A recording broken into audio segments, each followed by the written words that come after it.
নরক থেকে আসা এক ভূত হঠাৎ করে একটি উচ্চমানের রেস্তোরাঁয় ঢুকে পড়লো।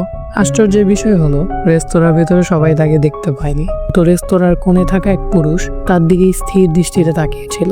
এরপর ভূতটি একদল সুন্দরী তরুণীর পাশে গিয়ে উঠল। সে শুধু একবার সুখে দেখল, তারপর তাড়াহুড়ো করে সেখান থেকে চলে গেল। সঙ্গে সঙ্গে সেই পুরুষ লোকটির মুখে বিস্ময়ে ভাব ফুটে উঠল। তারপর দ্রুত ওই নারীর দিকে একটি উড়ন্ত চুমু ছুড়ে দিল।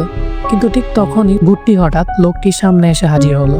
সে কেবল না দেখার ভান করে হাতে থাকা কাজ দ্রুত করতে লাগলো। বান্ধবীর সঙ্গে বিদায় নেওয়ার সময় ভূতটি বিন্দুমাত্র দ্বিধা না করে তার পিছু নিল। হঠাৎ একটি স্যুট পরা লোক ভেতরে ঢুকে পড়ল। দেখা গেল স্যুট পরা লোকটি পিছনে গিয়ে লেগে রইল এবং তার কর্মকাণ্ডে ক্রমাগত বিঘ্ন ঘটাতে লাগলো। একই সময় ডাকে সাড়া পাওয়ার মতো করে আরো বেশি ভূত একে একে রেস্টুরেন্টে ঢুকে পড়লো। এরপর তারা স্থিরভাবে স্যুট পরা লোকটির পাশে এসে জড়ো হলো, অথচ সে কিছুই বুঝতে পারলো না।